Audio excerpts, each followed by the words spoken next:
സംഗീതമേഘം പരിപാടിയിലേക്ക് എല്ലാ മാന്യപ്രേക്ഷകർക്കും ഒരിക്കൽ കൂടി സ്വാഗതം. UK എല്ലായിടത്തും ഇപ്പോൾ മഞ്ഞ് വീണിരിക്കുകയാണ്. ഈ ഒരു തണുത്ത അന്തരീക്ഷത്തിലും നമ്മുടെ സംഗീതമേഘം ജൈത്രയാത്ര തുടരുകയാണ്. ഇന്ന് നമ്മൾ പരിചയപ്പെടാൻ പോകുന്നത് നോട്ടിംഗ്ഹാമിൽ നിന്നുള്ള രാജേഷ് കർത്ത, അദ്ദേഹത്തെയും അദ്ദേഹത്തിൻ്റെ ഫാമിലിയെയുമാണ്. സംഗീതമേഘം പരിപാടിയിലേക്ക് രണ്ടുപേർക്കും സ്വാഗതം. എന്തൊക്കെയുണ്ട് വിശേഷങ്ങൾ? നമസ്കാരം. സംഗീതമേഘം പരിപാടിയിലേക്ക്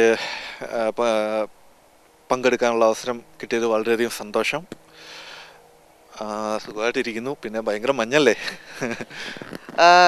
എവിടെയാണ് ജോലി ചെയ്യുന്നത്? ഞാൻ നോട്ടിംഗ്ഹാമിലാണ് ജോലി ചെയ്യുന്നത്. നോട്ടിംഗ്ഹാമിൽ ഒരു കെയർ ഹോമിലാണ് വർക്ക് ചെയ്യുന്നത്. നാട്ടിലെവിടെയാണ് വീട്? നാട്ടിൽ ഇടുക്കി ജില്ലയിലെ അടിമാലി എന്ന് പറയുന്ന സ്ഥലത്താണ് എൻ്റെ സ്ഥലം. വീട്ടിൽ ആരൊക്കെയുണ്ട്? വീട്ടിൽ അമ്മയുണ്ട്, പിന്നെ 2 കുട്ടികളാണ്. ഞങ്ങൾക്ക് 2 കുട്ടികൾ, 2 പെൺകുട്ടികളാണ്. മൂത്ത ആളുടെ പേര് നന്ദന, കൊച്ചിൻ്റെ പേര് നക്ഷത്ര. അമ്മയുടെ പേര് ലളിത. ഗവൺമെൻറ് ഹോസ്പിറ്റലിൽ വർക്ക് ചെയ്യുന്നു, നഴ്സിംഗ് അസിസ്റ്റൻ്റായിട്ട് വർക്ക് ചെയ്യുന്നു. എന്താണ് പേര്? സീന. എന്താ ചെയ്യുന്നത്? ഞാൻ നാട്ടിലെ ടീച്ചറാണ്.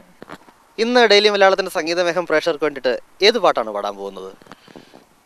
ഞാൻ പൂമുഖവാതിൽക്കൽ സ്നേഹം വിടർത്തുന്ന എന്ന് തുടങ്ങുന്ന പാട്ടാണ് പാടുന്നത്. പൂമുഖവാദികൾ സ്നേഹം വിടർത്തുന്ന പൂന്തിങ്കളാകുന്നു ഭാര്യ. അപ്പോൾ ഭാര്യയോട് ഏറ്റവും കൂടുതൽ സ്നേഹം ഉള്ളത് കൊണ്ടാണോ ഈ പാട്ട് പാടുന്നത്? തീർച്ചയായിട്ടും ഭാര്യയോട് സ്നേഹമുണ്ട്, വളരെയധികം സ്നേഹമുണ്ട്. എൻ്റെ ഏത് സാഹചര്യത്തിലും എന്നോടൊപ്പം എല്ലാ കാര്യത്തിനും എനിക്ക് ഏറ്റവും കൂടുതൽ സപ്പോർട്ടായിട്ട് നിന്നിട്ടുള്ള ഒരാളാണ് എൻ്റെ ഭാര്യ. അതുപോലെ എൻ്റെ പൂമുഖവാദിക്കൽ എന്ന് തുടങ്ങുന്ന ആ ഗാനത്തിൻ്റെ ഒരു 2 ലൈൻ ഒന്ന് പാടാമോ? പൂമുഖവാതിൽക്കൽ സ്നേഹം വിടർത്തുന്ന പൂന്തിങ്കളാകുന്നു ഭാര്യ, ദുഃഖത്തിൻ മുള്ളുകൾ പൂവിരൽ തുമ്പിന.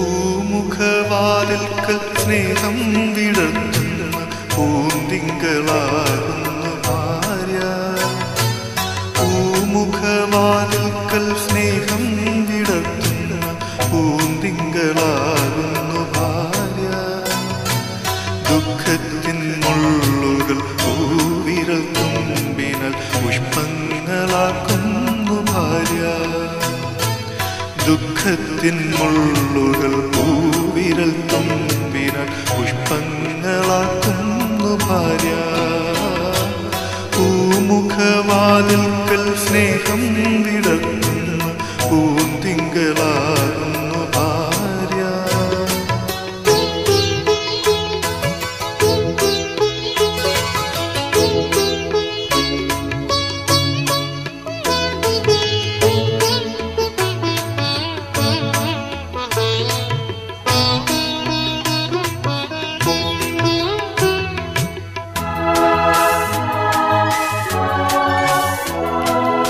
എത്ര തെളിഞ്ഞാലും എണ്ണ വറ്റാത്തൊരു ചിത്രവിളക്കാണു ഭാര്യ, എത്ര തെളിഞ്ഞാലും എണ്ണ വറ്റാത്തൊരു ചിത്രവിളക്കാണു ഭാര്യ, എണ്ണിയാൽ തീരാത്ത ജന്മാന്തരങ്ങളിൽ അന്നദാനേശ്വരി ഭാര്യ, എണ്ണിയാൽ തീരാത്ത ജന്മാന്തരങ്ങളിൽ അന്നദാനേശ്വരി ഭാര്യ, പൂമുഖവാതിൽക്കൽ സ്നേഹം വിടർത്തുന്ന പൂന്തിങ്കളാകുന്നു ഭാര്യ.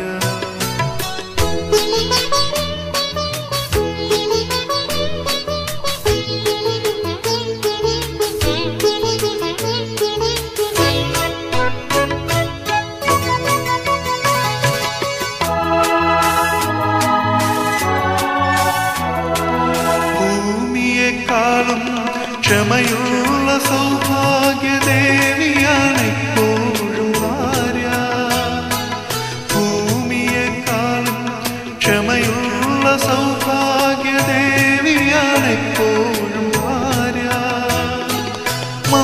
മന്ദസ്മിതങ്ങളാൽ നീറും മനസ്സിനു ചന്ദനം ചാർത്തുന്നു ഭാര്യ. മന്ദസ്മിതങ്ങളാൽ നീറും മനസ്സിനു ചന്ദനം ചാർത്തുന്നു ഭാര്യ. പൂമുഖവാതിൽക്കൽ സ്നേഹം വിടർന്നു പൂന്തിങ്കളാകുന്നു ഭാര്യ.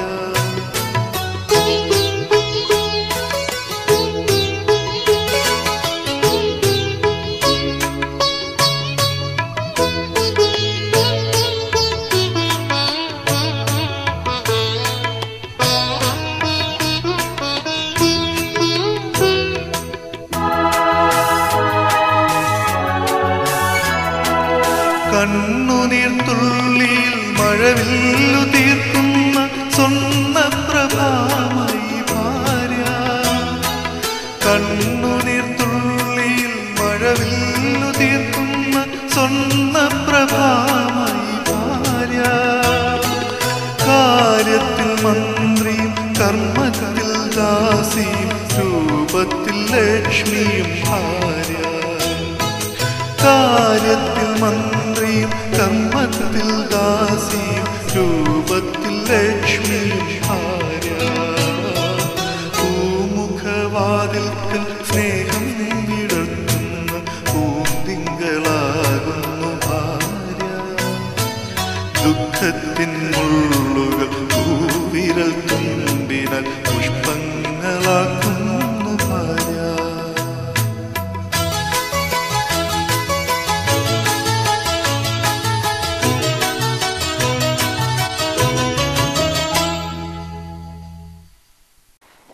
യു കെയിൽ സംഗീത പരിപാടികളിലൊക്കെ പങ്കെടുക്കാൻ തുടങ്ങിയിട്ട് എത്ര നാളായി? ഏകദേശം ഒരു വർഷത്തോളമായി സംഗീത പരിപാടികളിലൊക്കെ പങ്കെടുക്കാൻ തുടങ്ങിയിട്ട്. ഞാൻ നോട്ടിഹാം വോയിസ് എന്ന് പറയുന്ന ഒരു ട്രൂപ്പുണ്ട്. സിജു സ്റ്റീഫൻ ആണ്. സിജു സ്റ്റീഫനും ഞാനും കൂടിയാണ് അതിനകത്ത് പാട്ടുകളൊക്കെ പാടുന്നു, പ്രോഗ്രാംസിനൊക്കെ പങ്കെടുക്കുന്നത്. നാട്ടിൽ സംഗീതവുമായിട്ടുള്ള എന്തെല്ലാം എക്സ്പീരിയൻസസ് ആണുള്ളത്? നാട്ടിൽ വെച്ച് ഇതുപോലെ പരിപാടികളിലൊക്കെ പങ്കെടുക്കാറുണ്ടായിരുന്നു. പിന്നെ ആൽബംസ് ഒരു 2-3 ആൽബത്തിൽ പാടിയിട്ടുണ്ട്. ഏതൊക്കെ ആൽബങ്ങളിലാണ് പാടിയിരിക്കുന്നതും അഭിനയിച്ചിരിക്കുന്നതും എല്ലാം? പാടിയിരിക്കുന്നത് ഏറനാടൻ കാറ്റ് എന്ന് പറഞ്ഞിട്ടൊരു ആൽബമാണ്. കങ്കാരു എന്ന സിനിമയിലെ മ്യൂസിക് ഡയറക്ടർ സജ്ജറാം ആദ്യമായിട്ട് ചെയ്തതാണ്. സജ്ജറാം എൻ്റെ ചേട്ടനാണ്. സജ്ജറാം 3 ആൽബത്തിൽ പാടിയിട്ടുണ്ട്.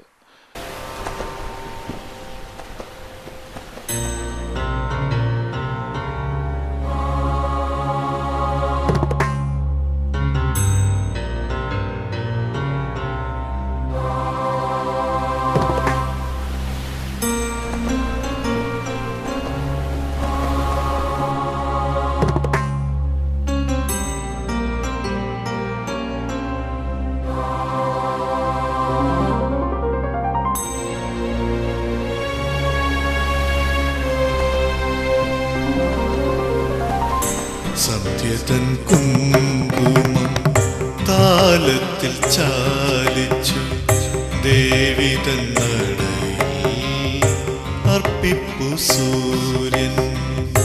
ഓളങ്ങളല തല്ലി പ്രദക്ഷിണം വച്ച് ദേവിയെ തൊഴുന്നോരാ ദേവിയാറും. സന്ധ്യതൻ കുങ്കുമം താലത്തിൽ ചാലിച്ചു ദേവിതൻ നടയിൽ അർപ്പിപ്പു സൂര്യൻ.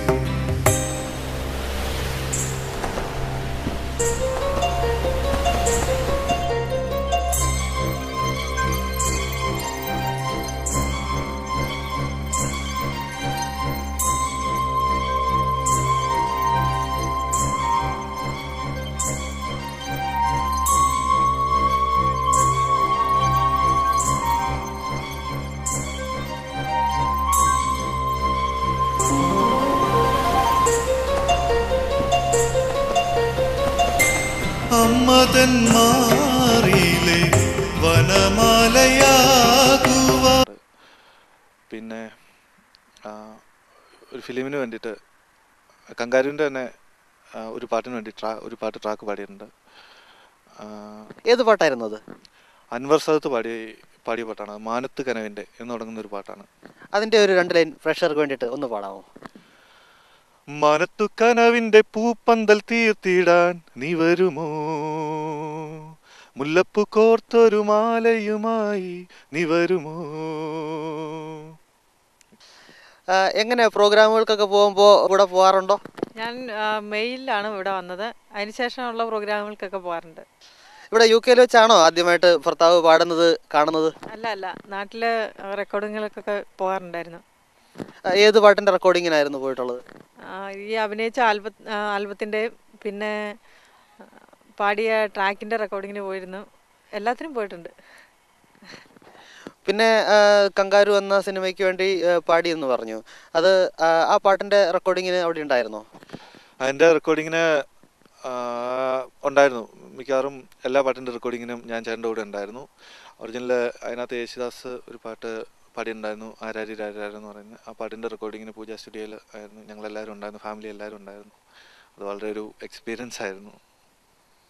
ക്ലാസിക്കലായിട്ട് സംഗീതം പഠിച്ചിട്ടുണ്ടോ? ബേസിക് ഒരു കുറച്ച് പഠിച്ചിട്ടുണ്ട്, ഒരു 2-3 വർഷം പഠിച്ചിട്ടുണ്ട്. പക്ഷേ അത് ശരിക്കും കണ്ടിന്യൂ ചെയ്യാനായിട്ട് പറ്റിയില്ല. അതിനോട് ഇടയ്ക്ക് ജോലി എല്ലാം കൂടെ പല സ്ഥലങ്ങളിൽ ഇങ്ങനെ മാറി ഒക്കെ പോയതുകൊണ്ട് കണ്ടിന്യൂ ചെയ്യാൻ പറ്റിയില്ല. അത് ആ കാര്യത്തിലൊരു വിഷമമുണ്ട്. കാരണം സംഗീതത്തിനോട് വളരെയധികം താല്പര്യമുണ്ട്, കണ്ടിന്യൂ ചെയ്യണമെന്ന് ആഗ്രഹമുണ്ട്. നാട്ടിൽ ഇനി തിരിച്ചു ചെന്ന് കഴിഞ്ഞാൽ വീണ്ടും ഇതുപോലെ ആൽബങ്ങളിലൊക്കെ അഭിനയിക്കുമോ, പാടുമോ? തീർച്ചയായിട്ടും. എനിക്ക് കലാരംഗത്തെ സംഗീതം അതുപോലെ തന്നെ അഭിനയം ഇതിനോടൊക്കെയാണ് എനിക്ക് വളരെയധികം താല്പര്യം. അതിൽ തന്നെ കണ്ടിന്യൂ ചെയ്ത് പോകണമെന്ന് ആഗ്രഹമുണ്ട്. പിന്നെ എല്ലാം ദൈവം നിശ്ചയിക്കുന്ന പോലെ. നാട്ടിൽ വെച്ചിട്ട് ഏതെങ്കിലും സ്റ്റേജ് പ്രോഗ്രാമിലൊക്കെ പങ്കെടുത്തിട്ട് എന്തെങ്കിലും അംഗീകാരങ്ങൾ അങ്ങനെ എന്തെങ്കിലും ലഭിച്ചിട്ടുണ്ടോ? പഠിക്കുന്ന കാലത്തൊക്കെ ഒത്തിരി പ്രോഗ്രാംസിലൊക്കെ പങ്കെടുക്കാറുണ്ടെന്ന് വെച്ചാൽ കോളേജ് കോമ്പറ്റീഷൻസൊക്കെ പങ്കെടുക്കാറുണ്ട്. ലളിതാനന്ദനൊക്കെ പ്രൈസ് കിട്ടിയിട്ടുണ്ട്. പിന്നെ അതുപോലെ തന്നെ പഞ്ചായത്ത് മേളകളിൽ ഒക്കെ പങ്കെടുക്കാറുണ്ട്. അങ്ങനെ ക്ലാസിക്കൽ മ്യൂസിക്കിൽ ആരായിരുന്നു ഗുരു? ക്ലാസിക്കൽ മ്യൂസിക്കിൽ ഹരിച്ചേട്ടനായിരുന്നു എൻ്റെ ഗുരു. ഹരിച്ചേട്ടൻ തൃപ്പൂണിത്തുറ സംഗീത കോളേജിൽ നിന്നും സംഗീതം പാസ്സായിട്ടുള്ള ആളാണ്. പിന്നെ അത് കഴിഞ്ഞിട്ട് കോട്ടയത്ത് ഒരു സ്വാമിയുടെ അടുത്ത് കുറച്ച് നാൾ സംഗീതം അഭ്യസിച്ചു. പിന്നെ അതിനുശേഷം കോഴിക്കോട് പോയപ്പോൾ ഒരു മാഷിൻ്റെ അടുത്ത് എല്ലാം വളരെ ചുരുങ്ങിയ വളരെ കുറച്ച് സമയങ്ങൾ മാത്രമേ കണ്ടിന്യൂ ചെയ്യാൻ പറ്റുള്ളൂ. നമ്മൾ പുതിയ പുതിയ ഗായകരെ കണ്ടെത്തുക എന്നുള്ളൊരു ഉദ്ദേശത്തോടു കൂടിയിട്ടാണ് ഈ ഒരു സംഗീതമേഹം പരിപാടി ഇവിടെ ആരംഭിച്ചത് തന്നെ. അപ്പോൾ എന്താണ് സംഗീതമേഹത്തെക്കുറിച്ചുള്ള നിങ്ങളുടെ അഭിപ്രായം? സംഗീതമേഹം പരിപാടി മിക്കവാറും എല്ലാ എപ്പിസോഡും ഞാൻ കാണാറുണ്ട്. അതുപോലെ തന്നെ എല്ലാ ആഴ്ചയും ഇതുപോലെ സംഗീതമേഖം പരിപാടി കാണാനായിട്ട് കാത്തിരിക്കുന്ന ഒരാളാണ് ഞാൻ. സംഗീതമേഖം വളരെ നല്ല പരിപാടിയാണ്. അതുമാത്രമല്ല, ഇവിടെയുള്ള ഈ UK എല്ലാ സംഗീതവുമായിട്ട് ബന്ധപ്പെട്ട എല്ലാ വ്യക്തികളെയും പൊതുജനങ്ങൾക്ക് മറ്റുള്ളവർക്ക് പരിചയപ്പെടുത്തി കൊടുക്കുക എന്ന് പറയുന്ന ഒരു പരിപാടി വളരെ പ്രശംസ അർഹിക്കുന്ന ഒരു പരിപാടിയാണ്. ഇങ്ങനെ ഒരു പരിപാടി ഉള്ളതുകൊണ്ടാണ് ശരിക്കും പറഞ്ഞു കഴിഞ്ഞാൽ എനിക്ക് പോലും ഇവിടെ വരാനായിട്ട് പറ്റിയത്, ഇങ്ങനെ ഒരു പരിപാടി പങ്കെടുക്കാൻ പറ്റിയത്. ഈ ഇത്ര മഞ്ഞ് പെയ്യുന്ന സമയത്ത് പോലും ഇതുപോലെ എപ്പിസോഡുകൾ സംപ്രേഷണം ചെയ്യുക എന്ന് പറയുന്നത് ശരിക്കും പറഞ്ഞാൽ വളരെ ബുദ്ധിമുട്ടാണ്. ഇന്നിവിടെ വന്ന സമയത്ത് തന്നെ നമുക്ക് മനസ്സിലായി ഇത്രയും തണുപ്പും അതിന് പിന്നിൽ ഇത്രയധികം ത്യാഗം സഹിക്കുന്നുണ്ട് എല്ലാവരും, ഇതിൻ്റെ പിന്നിൽ വർക്ക് ചെയ്യുന്ന എല്ലാവരും. ശരിക്കും പ്രശംസ അർഹിക്കുന്ന ഒരു പരിപാടിയാണ്. വളരെയധികം നല്ല രീതിയിൽ പരിപാടി മുന്നോട്ട് പോകട്ടെ എന്ന് ആശംസിക്കുന്നു. സംഗീതമേഹത്തിൻ്റെ ഇന്നത്തെ എപ്പിസോഡ് ഇവിടെ അവസാനിക്കുകയാണ്. വീണ്ടും മറ്റൊരു ഗായകനുമായി അടുത്ത ആഴ്ച നമുക്ക് വീണ്ടും കാണാം. നമസ്കാരം.